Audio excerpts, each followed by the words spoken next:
ഒരു ഔട്ടാണ് ശരിക്കും പറഞ്ഞാൽ രണ്ടാം പകുതിയിൽ ഫുള്ള് കിട്ടിയത്. ഇതിനകത്ത് അവിഹിതം ഗ്ലോറിഫിക്കേഷനൊക്കെ ഉണ്ട് കേട്ടോ.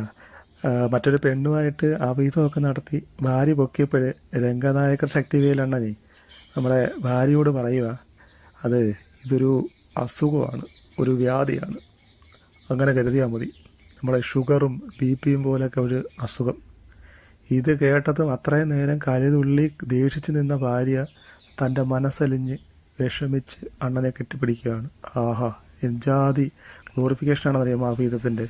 അതിൻ്റെ കൂടെ തന്നെയാണ് അടുത്ത കോമഡി.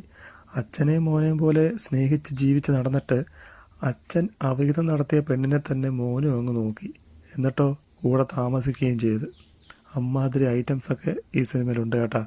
അതിനകത്ത് തന്നെ ഈ കമലഹാസനും തൃഷയും തമ്മിലുള്ള ആ ഇൻറ്റിമസി സീനൊക്കെ ശരിക്കും ഭയങ്കരമായിട്ടുള്ള അരോചകവും ഭയങ്കരമായ ബോറുണ്ടാക്കുന്ന സീനുകളായിരുന്നു തൃഷയായിട്ടുള്ള സീനുകൾ. ശരിക്കും തൃഷ എന്ന ക്യാരക്ടർ തന്നെ എന്തിനായിരുന്നു എന്ന് തോന്നിപ്പോകുന്ന തരത്തിലായിരുന്നു. ശരിക്കും തൃഷ എന്ന ക്യാരക്ടർ ആവശ്യമേ ഇല്ലായിരുന്നു.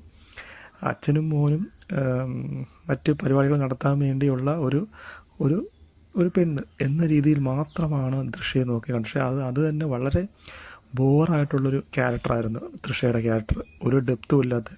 അതിപ്പോൾ ഡെപ്ത് എന്ന് പറയുമ്പോൾ തൃഷയ്ക്ക് മാത്രമല്ലോ, ഈ സിനിമയിലുള്ള ഒരു ക്യാരക്ടേഴ്സിനും ഡെപ്തില്ല, നായകൻ ഉൾപ്പെടെ ഡെപ്തില്ല എന്നുള്ളതാണ് യാഥാർത്ഥ്യം.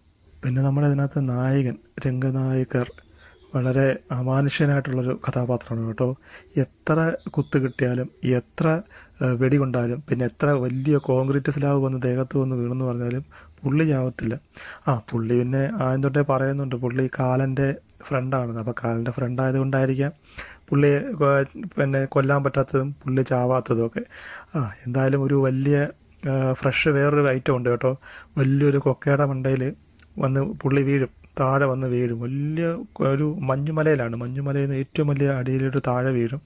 പക്ഷേ നമുക്കറിയാം സ്വാഭാവികമായിട്ടും പുള്ളി ചാവത്തില്ല, നായകൻ ചാവത്തില്ലെന്ന് നമുക്കറിയാം. അതുകൊണ്ട് തന്നെ സ്ഥിരം പരിപാടി നമ്മുടെ ഇതിനകത്ത് മൂപ്പനൊന്നുമില്ല, അതുകൊണ്ട് ആ കാര്യത്തിലൊരു സമാധാനം ഉണ്ടായിരുന്നു. മൂപ്പൻ വന്ന് രക്ഷിക്കുമല്ലായിരുന്നു, പുള്ളി തന്നെ പോയി സ്വയം രക്ഷിക്കുക എന്നുള്ളതായിരുന്നു. അപ്പം അങ്ങനെ പുള്ളി രക്ഷപ്പെടുകയാണ് ഉണ്ടായത്. പിന്നീട് 2 വർഷം കഴിഞ്ഞ് പുതിയ അഭ്യാസ മുറകളൊക്കെ പഠിച്ചിട്ടാണ് പുള്ളി വരുന്നത്. എന്തായാലും ഏതാണ്ട് 37 വർഷങ്ങൾക്ക് ശേഷം ലെജൻഡുകൾ ഒന്നിച്ചപ്പോൾ ഒരു നല്ലൊരു സിനിമ അനുഭവം കിട്ടുമെന്ന് പ്രതീക്ഷിച്ച എനിക്ക് വളരെ നിരാശാജനകമായിട്ടുള്ള 2 മണിക്കൂർ 45 മിനിറ്റാണ് ലഭിച്ചത്. ശരിക്കും ഭാവിയിൽ ചിലപ്പോൾ ഇതൊരു ക്ലാസിക് ആകാനും ചാൻസ് ഉണ്ട്, പറയാൻ പറ്റത്തില്ല.